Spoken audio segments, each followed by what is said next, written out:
Pilih DeFi atau CeFi ya? Apa bedanya? Dan bagusan pakai yang mana ya? Mau tahu jawabannya? Simak video ini.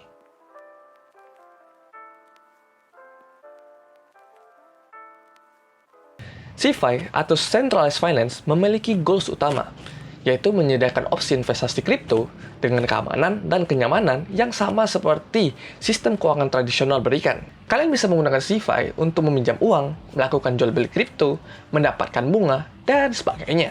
Yang belum nonton video sebelumnya soal DeFi, silahkan nonton terlebih dahulu.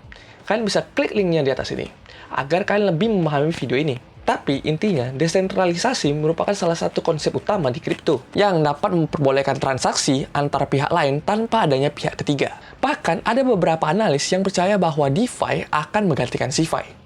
Ya walaupun ini hanya prediksi karena bisa dibilang DeFi itu masih baru. Apa sih plus minus dari CeFi dan DeFi? Yang pertama, kita akan membahas tentang sentralisasi. Exchange atau trading platform biasanya dimiliki oleh organisasi atau institusi tertentu yang memiliki lingkungan tersentral. Mereka memberikan beberapa service untuk usernya agar dapat mengakses cryptocurrency dengan mudah. Di sisi lain, DeFi memiliki kepemilikan yang bersifat desentral. Semua kebijakannya dipengaruhi oleh komunitas. Semua orang di dalam komunitas memiliki hak suara yang dapat memengaruhi device tersebut. Dan siapa sih komunitas yang dimaksud? Ya, kalian-kalian yang invest di dalam project DeFi tersebut. Yang kedua adalah permission atau izin.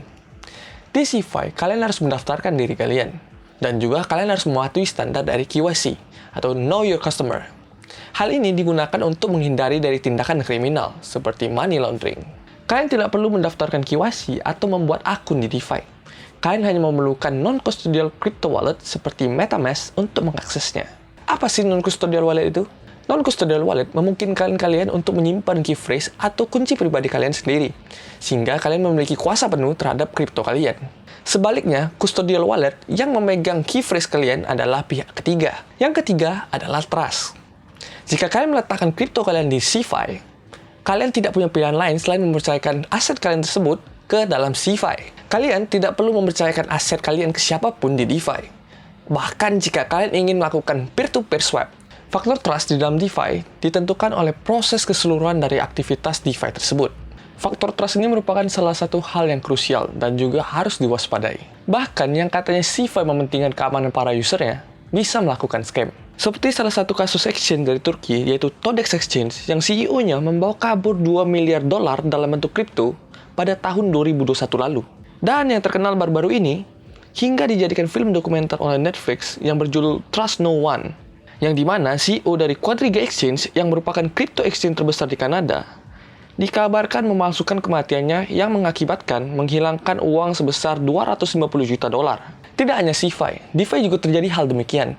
Justru lebih banyak kasus yang menimpa DeFi. Yang keempat, kita akan membahas tentang fleksibilitas dalam penukaran fiat. Ketika membeli Bitcoin menggunakan fiat currency seperti USDT, USD, BUSD, dan sebagainya, CeFi memiliki fleksibilitas lebih tinggi dibandingkan DeFi. DeFi memiliki batasan dalam fiat currency. Mereka biasanya menggunakan algoritma stablecoin seperti USD dan DAI. Jika kalian ingin mengubah kripto kalian ke fiat atau cash out ke rupiah atau ke mata uang lain, normalnya kita menggunakan checks dibandingkan DEX. Yang kelima adalah fee. Biasanya, fee di DeFi lebih murah dibandingkan fee yang ada di CeFi. Hal ini bisa dilihat dari proses mereka, yang dimana DeFi tidak memerlukan pihak ketiga, dan semua diatur oleh smart contract. Sedangkan CeFi yang biasanya dimiliki oleh institusi, harus mengeluarkan biaya ini itu untuk menjalankan bisnisnya. Tapi, tidak semua DeFi memiliki fee yang murah.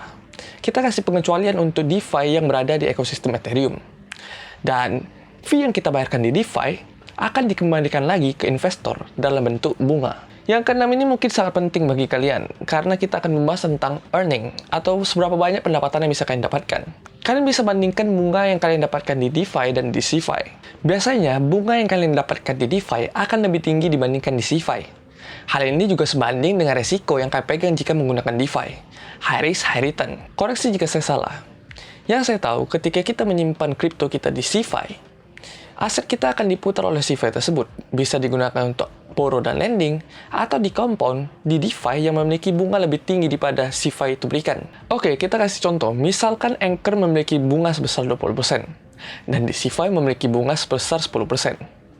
Dana kalian yang berada di CeFi akan dipindahkan ke DeFi untuk mendapatkan bunga yang lebih besar. Setelah CeFi mendapatkan bunga sebesar 20%, 10%-nya akan dikembalikan lagi ke kalian, dan 10%-nya akan dijadikan keuntungan bagi si CeFi. Faktor yang terakhir adalah akses. Seperti yang kita tahu, kripto sekarang sedang mendunia, dan ini juga berpengaruh pada DeFi dan CeFi. Tapi sayangnya, karena CeFi berhubungan dengan regulator, tidak semua CeFi dapat diakses di setiap negara. Kebalikannya dengan CeFi, DeFi tidak diregulasi oleh siapapun, dan sangat mudah diakses oleh siapapun. Kita ambil contoh negara Cina yang melakukan larangan terhadap kripto pada 2021 lalu. Hal ini membuat semua yang berkaitan dengan kripto dilarang, termasuk CEX atau Centralized Exchange. Karenanya, investor kripto di Cina beralih dari CEX menggunakan DEX. Pada saat kripto investor Cina beralih ke DEX, mereka menggunakan DEX yang bernama DYDX. Karena banyak investor yang beralih ke DYDX, volume trading DYDX pada saat itu berhasil mengalahkan volume trading dari Coinbase. Dari semua faktor yang disebutkan tadi, pada akhirnya mereka memiliki goals yang sama. Yang membedakannya adalah metode mereka mencapai tujuan tersebut. CeFi menjamin keamanan dana. Selain itu, CeFi juga memberikan customer service yang DeFi tidak memilikinya. Di sisi lain, DeFi ingin selalu terdesentralisasi, tanpa ada gangguan dari siapapun. Jadi lebih baik yang mana? CeFi atau DeFi? Jika kalian menginginkan keamanan, kalian bisa coba CeFi. Tapi jika kalian memiliki profil risiko investasi yang tinggi, kalian bisa coba DeFi. Sebelum kalian pindah ke video lain, jangan lupa untuk selalu melakukan DIOR, karena di kripto tidak ada 100% yang aman. Dan disclaimer, video ini bukan financial advice. Silahkan komen di bawah jika ada pertanyaan, dan jangan lupa untuk like dan subscribe video ini kalau menganggap video ini sangat bermanfaat. Dan see you next time.